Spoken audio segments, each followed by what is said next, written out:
ભગવાન સ્વામિનારાયણનું જીવન ચરિત્ર. સાચી વાર્તા. 1. પ્રાગટ્ય અને બાળપણ ઘનશ્યામ. આ વાર્તાની શરૂઆત ઉત્તર પ્રદેશના અયોધ્યા નજીક આવેલા છપૈયા ગામથી થાય છે.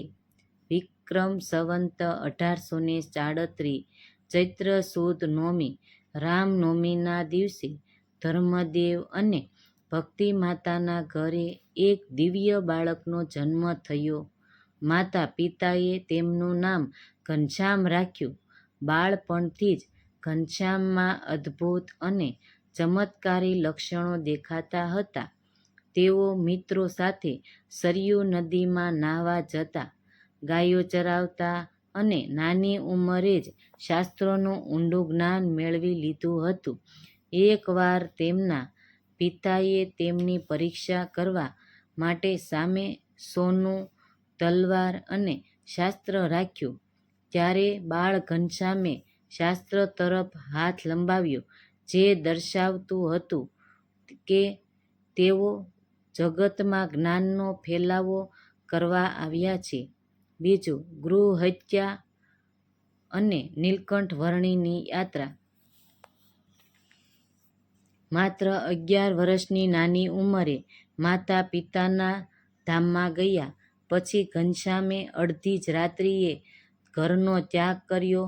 હવે તેઓ નીલકંઠ વર્ણી તરીકે ઓળખાયા. માત્ર એક કમંડળ ભગવદ્ ગીતા અને ગળામાં તુલસીની માળા પહેરીને તેઓ ઉઘાડા પગે સમય ભારતના પવિત્ર તીર્થોની યાત્રાએ નીલકંઠ પડ્યા. તેમણે હિમાલયના બરફની છવાયેલી પહાડોમાં અને નેપાળના ઘનઘોર જંગલોમાં થરો તપસ્યા કરી. જગન યાત્રા પૂરી, રામેશ્વર, નાસિક જેવા પવિત્ર સ્થળોની મુલાકાત લીધી.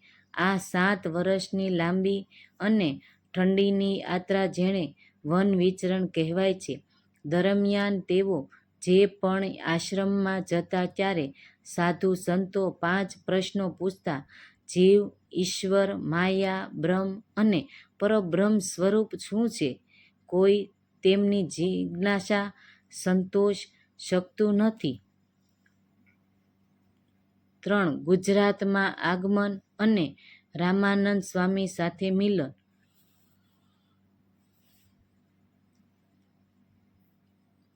પોતાની યાત્રા પૂર્ણ કરીને નીલકંઠ વર્ણી ગુજરાતમાં લોજ ગામમાં જૂનાગઢ નજીક આવી પહોંચ્યા. ત્યાં રામાનંદ સ્વામી આશ્રમ હતો. આશ્રમમાં મુખ્ય સંત મુક્તાનંદ સ્વામીએ નીલકંઠ વર્ણીના 5 પ્રશ્નોના સાચા અને સચોટ જવાબ આપ્યા, જેનાથી નીલકંઠ વર્ણી અત્યંત પ્રસન્ન થયા અને તેમણે ત્યાં જ રોકાઈને જવાનું નક્કી કર્યું. થોડા સમય પછી પીપળાણા ગામમાં નીલકંઠ વર્ણીનું નામ રામાનંદ સ્વામી સાથે થયું. રામાનંદ સ્વામીએ તેમને દીક્ષા આપીને 2 નવા નામ આપ્યા: સહજાનંદ સ્વામી અને નારાયણ મુનિ.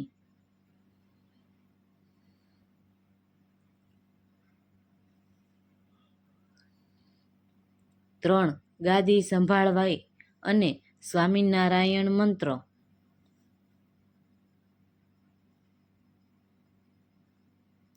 સહજાનંદ સ્વામીની યોગ્યતા, જ્ઞાન અને વૈરાગ જોઈને રામાનંદ સ્વામીએ પોતાના જીવતે જીવત સંપ્રદાયની ધુરા ગાદી તેમને સોંપી દીધી. ગાદી સોંપતી વખતે સહજાનંદ સ્વામીએ પોતાના ગુરુ પાસે 2 અદ્ભુત વરદાન માંગ્યા. જો તમારા ભક્તોને એક વીંછી કવડવાનો હોય તો તે બદલે એ દુઃખ મને સહજાનંદે રૂવાડે થાઓ, અને જો તમારા ભક્તના નસીબમાં ભીખ માંગવાનું લખ્યું હોય તો તે ભિક્ષાપાત્ર મને મળે. પણ તમારે ભક્ત ક્યારેય દુઃખી ન થવો જોઈએ.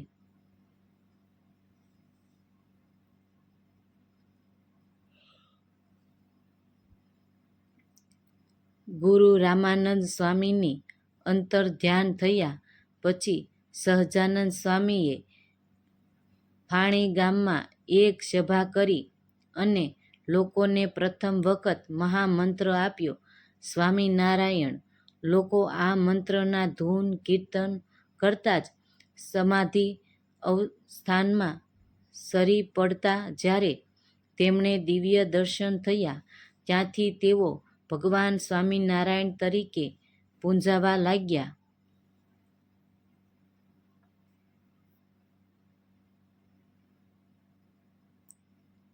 પાંચમું, સામાજિક ક્રાંતિ અને સુધારાઓ.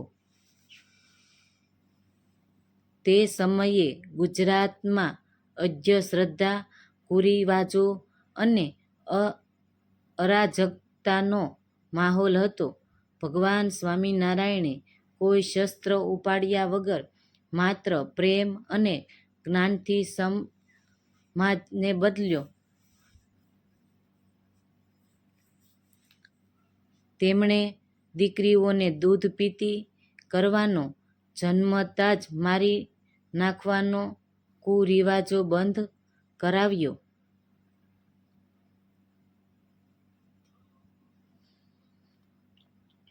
સ્ત્રી કેળવણી અને વિધવા વિવાહને ટેકો આપ્યો અને તેમજ સતી પ્રથાનો સખત વિરોધ કર્યો. ગરીબો માટે સદાવ્રત અન્નક્ષેત્રો શરૂ કર્યા અને દુષ્કાળના સમયે કૂવા, તળાવો ખોદાવ્યા.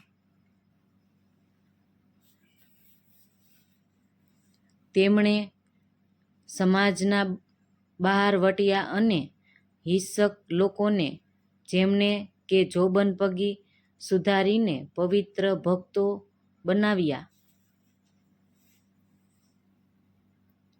યજ્ઞોમાં થતી પશુ બલિ અને સંપૂર્ણપણે બંધ કરાવીને અહિંસા વૈદિક યજ્ઞોની શરૂઆત કરી.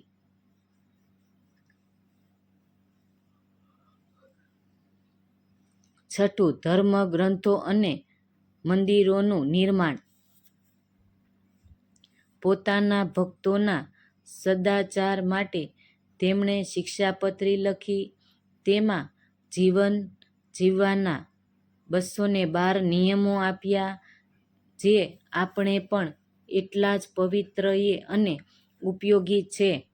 વળી તેમને આપેલા ઉપદેશો સંતોએ વચનામૃત નામના પવિત્ર ગ્રંથોમાં સંગ્રહિત કર્યા. તેમણે ગુજરાતમાં અમદાવાદ, વઢવાણ, ભુજ, ધોલેરા, જૂનાગઢ અને ગઢડા જેવા સ્થળોને ભવ્ય અને કલાત્મક શિખરબદ્ધ મંદિરોનું નિર્માણ કરાવ્યું. સાતમું, અક્ષરધામમાં ગમન. અંતિમ સમય પોતાના પૃથ્વી પર કાર્યો પૂર્ણ કરીને માત્ર 49 વર્ષની ઉંમરે વિક્રમ સંવત 1886ની જેઠ સુદ દસમના દિવસે ગઢડા મુકામે ભગવાન સ્વામિનારાયણ પોતાનું માનવ શરીર છોડીને સ્વધામ અક્ષરધામ સિંધાવ્યા.